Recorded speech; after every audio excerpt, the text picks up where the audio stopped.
భారత communist party 99వ ఆవిర్భావ దినోత్సవం సందర్భంగా హైదనగర్ మండల కేంద్రంలో ఏర్పాటు చేసిన పార్టీ జెండా ఆవిష్కరణ కార్యక్రమంలో ముఖ్య అతిథిగా సిపిఐ పార్టీ రాష్ట్ర కార్యవర్గ సభ్యులు ఆంతోజు రవీంద్రచారి పాల్గొని సిపిఐ జెండాను ఎగరవేశారు. ఈ సందర్భంగా ఆయన మాట్లాడుతూ పేద ప్రజల పక్షాన పోరాటం చేస్తున్న ఏకైక పార్టీ సిపిఐ పార్టీ అని అన్నారు. బ్రిటిష్ పాలనకు నిజాం నిరంకుశ పాలనకు వ్యతిరేకంగా సిపిఐ పార్టీ ఆధ్వర్యంలో ప్రజలు విరోచిత పోరాటం చేశారని తెలిపారు. అనేక సంవత్సరాలుగా కార్మికులు పోరాడి సాధించుకున్న కార్మిక చట్టాలని కేంద్రంలోని బీజేపీ ప్రభుత్వం కాలరాస్తుందని మండిపడ్డారు. తెలంగాణలో కేసీఆర్ కుటుంబం చేస్తున్న అరాచక పాలనను ప్రజలు అంతమొందించారని, అదేవిధంగా కేంద్రంలోని బీజేపీ ప్రభుత్వానికి తగిన గుణపాఠం చెప్పాలని పిలుపునిచ్చారు. ఈ కార్యక్రమంలో CPI party LB Nagar convener Samidi Shekar Reddy, Hydernagar మండల సహాయ కార్యదర్శులు రామావతి సక్కుడు, శ్రీదేవి, పార్టీ నాయకులు, కార్యకర్తలు తదితరులు పాల్గొన్నారు. Socialism, capitalism, socialism, capitalism, socialism, Inkilab, Inkilab.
CPI 99వ ఆవిర్భావ దినోత్సవం సందర్భంగా దేశవ్యాప్తంగా సిపిఐ ఘనంగా నిర్వహించుకుంటుంది ఉత్సవాలను.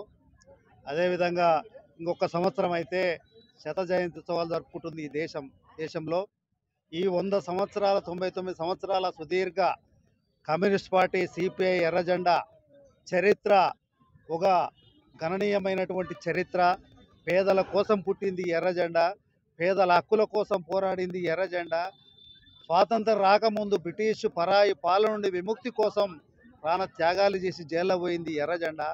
తదనంతరం అది కేరళ జరిగిన, తెలంగాణ సాయుధ పోరాటం జరిగిన, వాయిలర్ మరి కేరళలో జరిగిన, ఇక్కడ తెలంగాణ నిజాం సర్కారుకు వ్యతిరేకంగా పేదల హక్కులు కాపాడడం కోసం, రాచరిక వ్యవస్థను రద్దు చేయడం కోసం, రాజభరణాలను రద్దు చేయడం కోసం మరి ఎర్రజెండా బట్టి సాయుధ పోరాటం నడిపి ఈ తెలంగాణ ప్రజలను విముక్తి చేసి ఇవాళ 10 లక్షల ఎకరాలు ఈ తెలంగాణలో భూములు పంచిన ఎర్రజెండా.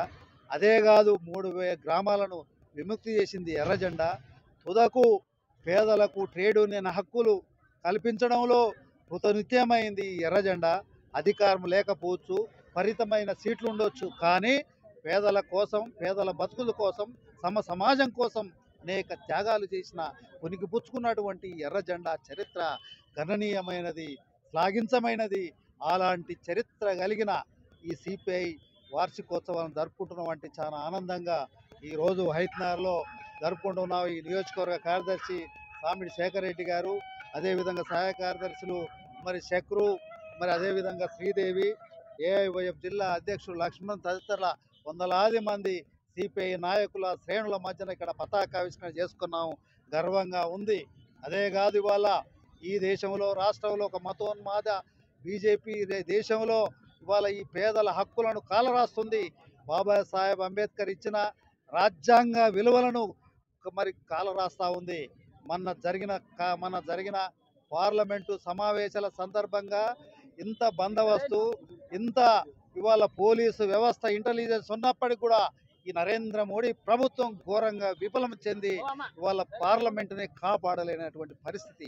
అదే కాదు ఈ బీజేపీ హయాంలో మణిపూర్లో ఈ మధ్యకాలంలో జరిగినటువంటి 2 మహిళలను వివస్త్రులను చేసి నడి రోడ్డు మీద 1000 మంది మూకలు ఊరేగింపు చేస్తే అవమానపడినటువంటి దేశ భారతావని ఎంత తలదించుకుని అవమానమైనటువంటి సంఘటన జరిగితే దాని మీద మరి ఈ నరేంద్ర మోడీ స్పందించడు, కదలడు, న్యాయం చేయలు. అంటే పేదలకు మహిళలకు రక్షణ కల్పించలేని ఈ నరేంద్ర మోడీ, తుదకు పార్లమెంటుకు రక్షణ కల్పించిన నరేంద్ర మోడీ ఇవాళ ఈ దేశానికి అవసరమా అని సిపిఐ భావిస్తుంది. అందుకోసమే ఈ దేశాన్ని పరిపాలించే హక్కు అర్హత ఈ యొక్క క్షణం కూడా ఈ బీజేపీకి లేదని, ఈ మనువాద పార్టీకి లేదని, దళితులను కోస్తున్న అని వివిధ రాష్ట్రాల్లో వాళ్ళ హక్కులను కాలరాస్తున్న మీరు ధరలు పెంచి జిఎస్టీ పేరుతోటి ఉన్నటువంటి వ్యవస్థలను సంస్థలను మరి వాళ్ళ ఈ దేశంలో కోట్లాది కోట్ల మంది ప్రభుత్వ రంగ సంస్థలను 75 సంవత్సరాల వారి నిలబెట్టుకుంటే వాటిని గుజరాత్ని సొంత రాష్ట్ర ఎవరైతే ఈ కార్పొరేట్ శక్తులు అంబానీ ఆదాయాలకు నువ్వు అమ్ముకుంటూ ఒకటిగా ఇవాళ పేదల నొట్లో మట్టి కొట్టి అన్ని రంగాలలో విఫలం చెంది మరి ఈ దేశానికి యువతకు 2 కోట్ల ఉద్యోగాలు ఇస్తామని చెప్పి మోసం చేసినటువంటి బీజేపీ ఈ దేశానికి అవసరం లేదని ఈ సందర్భంగా సిపిఐ భావిస్తుంది. తెలంగాణ సాయుధ పోరాటం చేసింది, మలిదీశ తెలంగాణ పోరాటంలో కీలక భూమి ఇవాళ సామాజిక తెలంగాణ కోరుకుంది.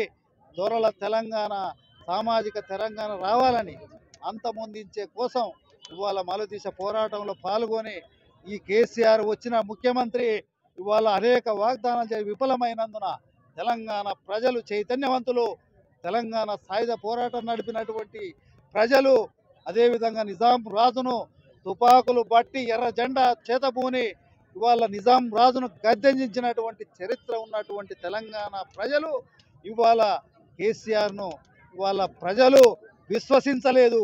అందుకోసం మళ్ళీ కాంగ్రెస్ 6 గ్యారంటీల భరోసా మీద అధికారం మీద తీసుకొచ్చారు. కాబట్టి అలాంటి స్వాగతిస్తా ఉన్నాం. రేవంత్ రెడ్డి గారి ప్రభుత్వంలో అన్ని హామీలు ఈ రాష్ట్ర ప్రజలకు అమలు చేయాలని, నిరుద్యోగ యువతకు న్యాయం చేయాలని, మహిళలకు న్యాయం చేయాలని, మరి అవుట్ సోర్సింగ్లో పనిచేస్తున్న అందరికీ కూడా పర్మనెంట్ ఉద్యోగాలు కల్పించాలని ఎర్ర జెండా పార్టీగా సిపిఐగా మేము కోరుతా ఉన్నాం. ఆ రకంగా దిశలో ఈ ప్రభుత్వం పనిచేయాలని విశ్వసిస్తున్నాం. లేని ఎడల ప్రజా పోరాటాలు చేస్తాం.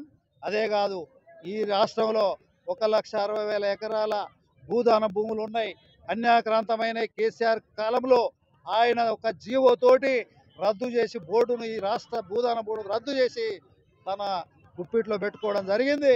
బోర్డును పునరుద్ధరించాలి, ఈ అన్యాక్రాంతమైన భూదాన భూములు పరిరక్షించాలి. ఆ భూదాన భూములలో పేదలకు ప్రతి పేదవాడికి 120 గజాల స్థలం ఇవ్వాలి.